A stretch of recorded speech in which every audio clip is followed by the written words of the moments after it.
School में सभी छात्र एक पुराने वीर योद्धा के सम्मान में प्रस्तुति दे रहे थे, लेकिन एक छोटा लड़का चुपके से कब्रिस्तान में चला गया और वहां अकेले अपनी धुन बजाने लगा। ये कोई साधारण जगह नहीं थी, ये शहीदों का स्मारक था, जहां हजारों वीर शहीदों की आत्माएं बसी थीं। उस दिन टीचर ने सभी बच्चों के लिए वीर योद्धाओं के सम्मान में एक विशेष प्रस्तुति का आयोजन किया था। जो भी इस प्रस्तुति में भाग लेता उसे एक विशेष मेडल मिलता। मेडल की चमक देखते ही उस लड़के की आंखें खुशी से चमक उठीं। मेडल पाने के लिए बच्चे देर शाम तक मेहनत से तैयारी कर रहे थे। वह लड़का भी अपनी पूरी ताकत लगाकर अभ्यास कर रहा था, लेकिन जिस दिन प्रस्तुति थी वह गलती से बस में ही सो गया। जैसे ही उसकी आंख खुली, वह तुरंत अपने वाद्य यंत्र को उठाकर प्रस्तुति स्थल की ओर भागा, लेकिन वहां पहुंचने पर पता चला कि प्रदर्शन खत्म हो चुका था। वह अपने दोस्तों को मेडल पहने देख रहा था और उसके दिल में अजीब सी उदासी उठी। वह अकेला ही वाद्य यंत्र लेकर प्रदर्शन स्थल पर पहुंचा, पर वहां समापन की तैयारियां हो रही थीं। वह खुद को बहुत निराश महसूस कर रहा था। उसने न केवल वीर योद्धाओं के लिए प्रदर्शन का मौका खो दिया था, बल्कि वह मेडल भी गंवा बैठा था। इसी बीच वह अनजाने में एक युद्ध स्मारक संग्रहालय में जा पहुंचा। वहां पर मेडल और वीर योद्धाओं की कहानियां दर्शाई गई थीं। वह ध्यान से सब कुछ देख रहा था, तभी पीछे से एक आवाज आई। उसने मुड़कर देखा तो सामने एक बुजुर्ग खड़े थे।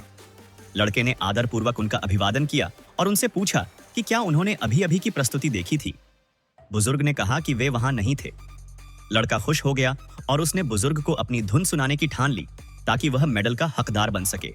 जैसे ही उसने अपना वाद्य यंत्र उठाया, बुजुर्ग ने मुड़कर जाने का इशारा किया। लड़के को यह बात समझ नहीं आई। बुजुर्ग के लिए वह वाद्य यंत्र बहुत खास था, क्योंकि उनके जीवन के संघर्षों से यह जुड़ा हुआ था। लड़का जिद्दी था। वह बुजुर्ग के पीछे पीछे उनके घर तक चला गया और उन्हें लगातार मनाने लगा। आखिरकार बुजुर्ग मान गए। लड़का खुशी से उछल पड़ा और तुरंत अपनी धुन बजाने की तैयारी करने लगा, लेकिन तभी बुजुर्ग ने उसे एक गुब्बारा पकड़ाते हुए कहा, पहले इसे फुलाओ। लड़का हैरान रह गया, लेकिन उसने सोचा कि यह भी कोई चुनौती होगी। वह पूरे जोश से गुब्बारा फुलाने लगा। बुजुर्ग ने मजे लेते हुए पंप निकालकर लड़के को चिढ़ाया।